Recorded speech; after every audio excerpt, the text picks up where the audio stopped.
The New York Times is reporting that John Bolton, the former national security advisor, heard President Trump say that he was withholding military aid to Ukraine until they helped with investigations into Democrats. The Times cites sources who saw a draft of the manuscript of Bolton's upcoming book.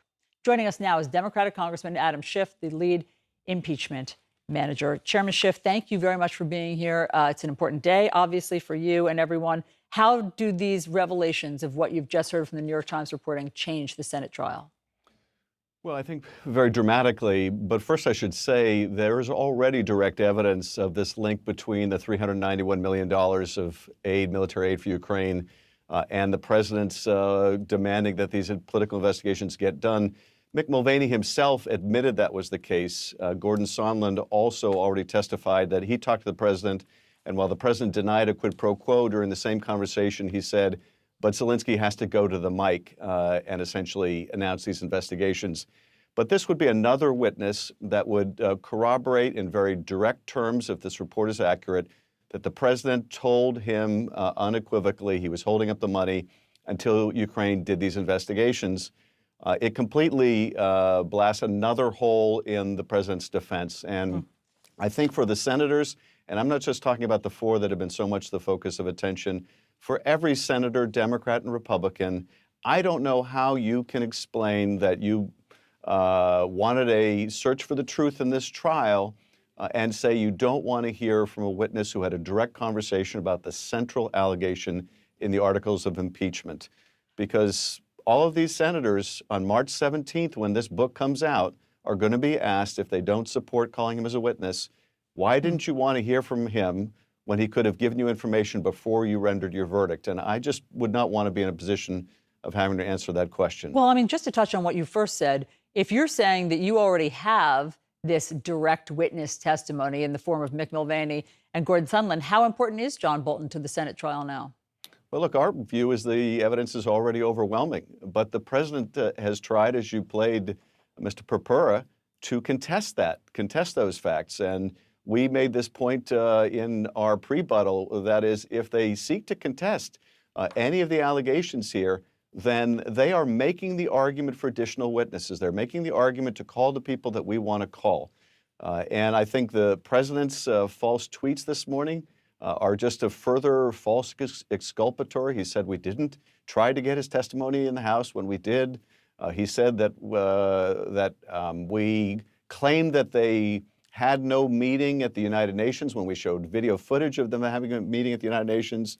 He claimed that he gave them the aid earlier than expected or something along the line, just patently false. When you have essentially the defendant making false statements, it's just further evidence of guilt. But at the end of the day, Allison, this is the test for these senators. They've taken an oath to be impartial. They've just learned there's a key witness going to the heart of the allegations. The question they have to answer is, do they want to hear the truth? Do they want to cross-examine John Bolton? John Bolton, according to the president, is not telling the truth. Well, let's put John Bolton to the test. He's willing to do it. Question is, are the senators willing to hear the truth? Let me read the tweet that you were referring to, because this is clearly on the president's mind this morning. So he tweeted, the Democrat-controlled House never even asked John Bolton to testify. It is up to them, not up to the Senate, exclamation point. As you point out, that's not right. You did ask John Bolton to testify, but you didn't subpoena him. Do you now regret not subpoenaing John Bolton?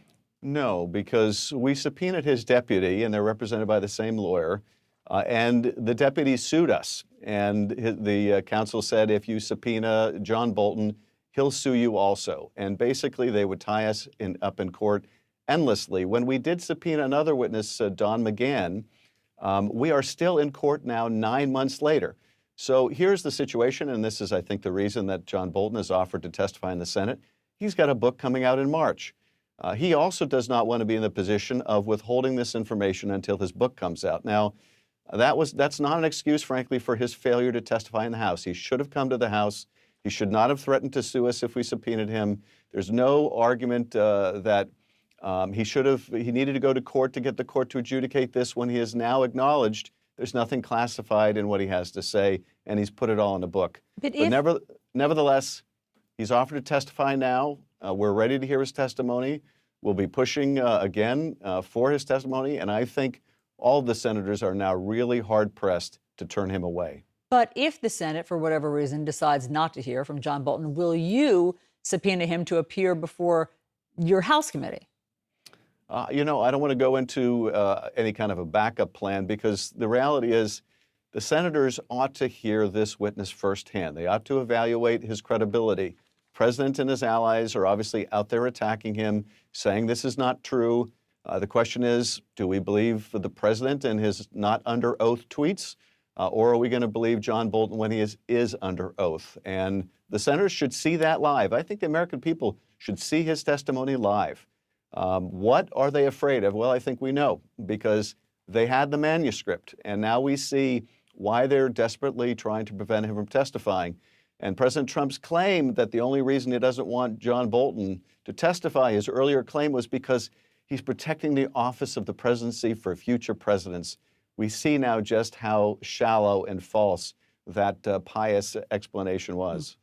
Have you had a chance to read this manuscript by chance? No, I certainly haven't. Will you now, today, try to get it from the publisher?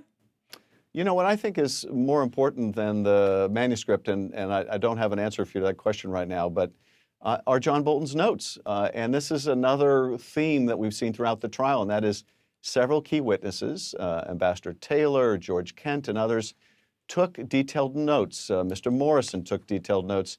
Now we learn that John Bolton took detailed notes, and presumably these are contemporaneous. These notes took place while the events were happening, while they were fresh in his mind. Those, in many respects, are more important than the manuscript. So we ought to not only have John Bolton testify, but we ought to see what he wrote down in his notes at the time. The president tweeted about you yesterday, and he said basically, quote, that you had not paid the price yet for all of this. You said you took that as a threat. What kind of threat? Well, look, I don't think you view this tweet in isolation. This is a president who accuses me of treason and has accused the whistleblower of treason and said there are ways to treat people. We used to have a way of treating people who are traitors and spies. I don't think there's really much doubt that he wants to at least give the suggestion that the retribution should be of a kind other than at the ballot box. This is, the president's kind of organized crime speak, and that people would tolerate that or not condemn that in a president, just shows how this president has brought down the stature of his office and debased the public discourse. And just so I'm clear, you mean a threat to your personal safety? I think it's intended to be personally threatening. I think that's exactly what the president has in mind.